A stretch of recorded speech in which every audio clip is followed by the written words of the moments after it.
All right, have you ever sprinkled salt on watercolor paintings and waited and nothing happened? Or worse yet, it turned into a muddy mess. Well, today I want to talk to you and show you how to use salt to create what I call a saltscape. And it's an easy way to paint loose realism with beautiful natural textures without overworking your painting. And this is becoming one of my favorite ways to stay loose while creating something very recognizable. All right, let's jump into it.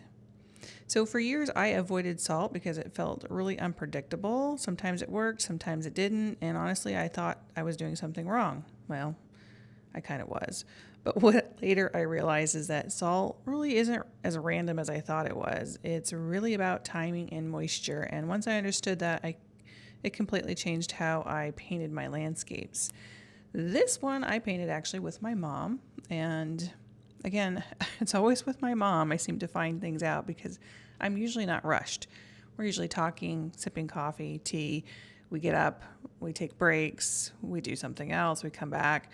And this was the case when we went to Cushing, Maine. We stayed at a place over by the Olson house where Andrew Wyatt had painted his portrait or his picture of Christina's World. I don't know if you're familiar with that one. We were right there on the ocean. His gravesite was there, and we believe it was the field that he actually painted Christina's World. I know he worked from different pieces, and he also lived in Pennsylvania, so I think it was kind of a rendition of the whole thing. But again, I was so inspired while we were there that we just did some beautiful paintings while we were there, and this was one of them. All right, let's get into it. Hello, so I'm doing this one and I wanted to show you how simple it is to get something like this with the texture and all those colors really simple. So let's just do a little test. I'm going to divide it into two so we can practice a couple of them. And I think I'm going to use my number 12 Da Vinci and also my medium goat synthetic blend, and that is because I love the little points on all of these Lebanson brushes.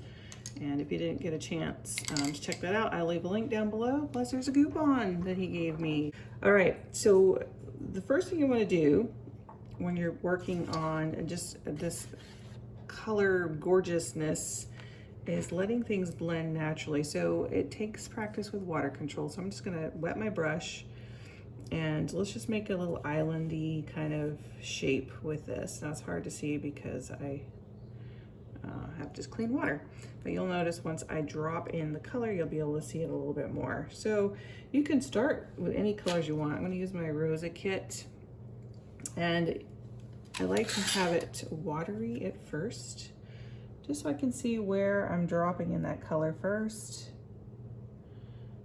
So now you can see it a little bit better. So we've got that shape started. I'm gonna clean my brush off.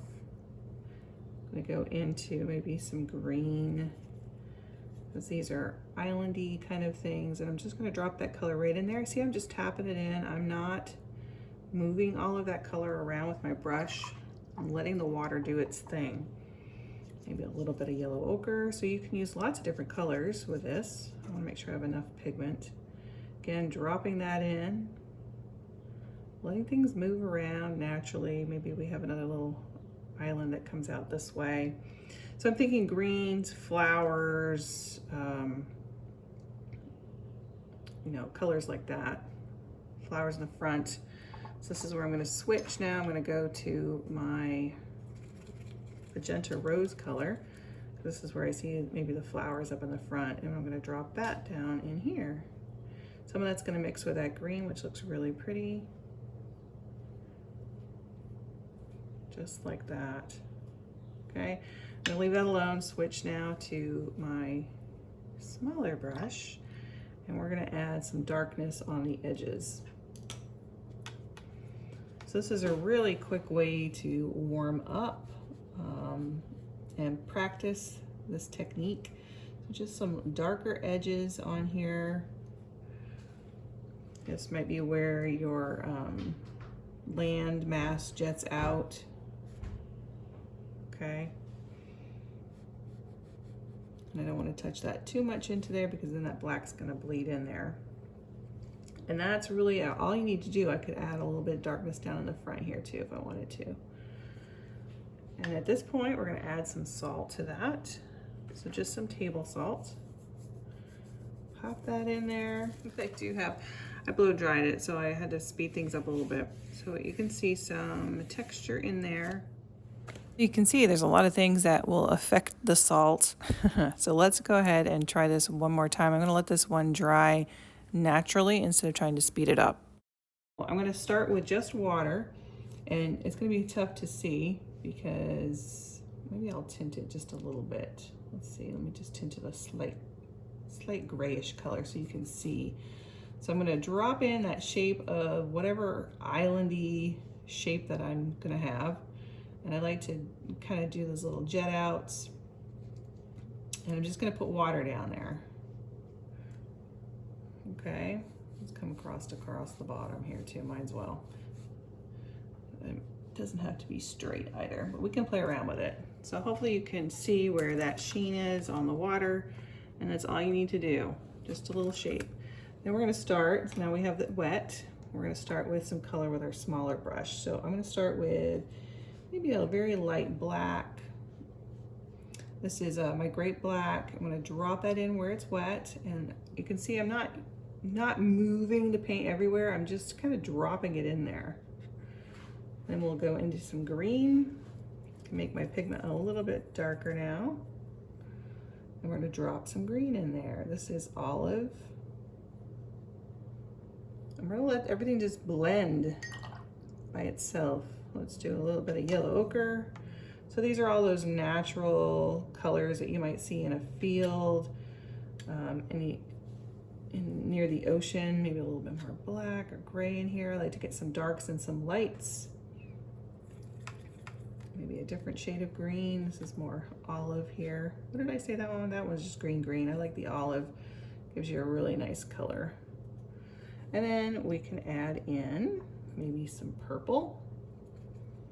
And this is a great way to play with your colors. See what they're gonna do together, how they're gonna look. And again, I'm not moving it much, I'm just dropping it in. And then maybe some bright magenta down in the front. We've got some, I see this is maybe some flowers down in here. I do want to get a little bit of darkness, maybe a little shadow underneath. Again, just dropping in some of that grape black.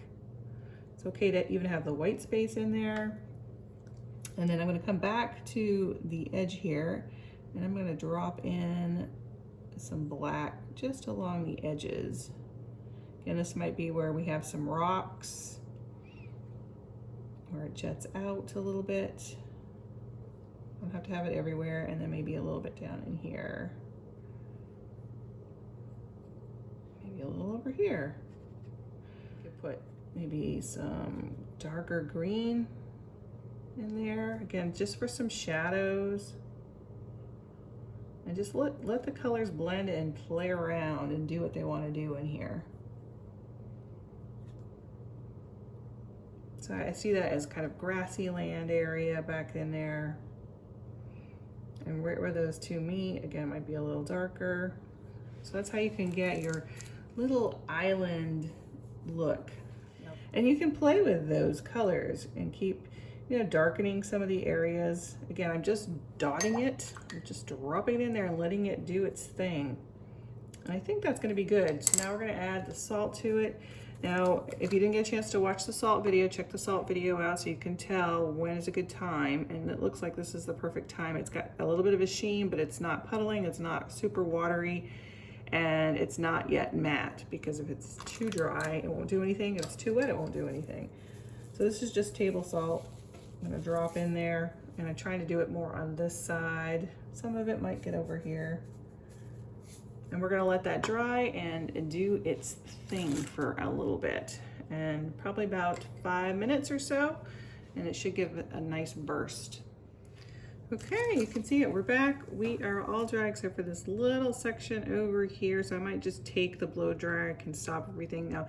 The problem with this one was I have too much salt in a concentrated area, and it's on a very dark color, You can see the salt does so many different things in different places. Even though I put it on at the same time, different pigments will make a difference. There's just so much involved with salt, and I think I need to do more salt videos. I have the main one that I've done, but I think there is more experimentation to be done here for sure. So I'm gonna dry that real quick. Normally I don't like to use the blow dryer for salt just because it can stick to the paper a little bit more. It kind of sets it in there, but I did it really quickly and it was light heat, so wipe off that salt. And look at that texture. Isn't it pretty? Let me come up a little closer for you. Look at that. So much fun. It didn't do much in the yellow ochre, as you can see, so that could be a color or a pigment that doesn't react to the salt quite as much. There's just so much to learn. You can see this one here didn't react quite as much, and that was probably because I used the blow dryer. I didn't give the salt enough time to do its magic like I did with the second one where we let it dry naturally. And you can see where it clumped up a little bit here too. Now this color actually is gorgeous in salt. This is the magenta rose. This one bloomed a lot more. It's all about timing with salt. I mean, there's so many things. Again, timing, your paper, the type of salt that you're using, the pigment colors that you're using, the amount of water that you have. I mean, there's just so much to it. And so I say, I think another video, maybe more than one video, might be coming up in the near future. So that's how you do that background. And if you want to see this whole tutorial, it will be coming up shortly for my my members. Thanks so much for being here with me. Make sure to like and subscribe. Hit the bell button. Bell button? The bell? I guess it's a bell button. So you'll get notified every time I send out a new one. I am building a space for watercolor artists who want to have simple guidance, honest tips, and real progress. And if you've ever felt stuck or frustrated, you're in the right place. We'll see you in the next one. Bye. I also have to share this one. My husband had a song made up for me via AI that you've got to listen to. With a brush and a palette bright, Kellie fills the world with light, sharing colors line by line, a global classroom, a beautiful design, from her heart a joyful sound, spreading art the world around. I mean, come on, how sweet was that?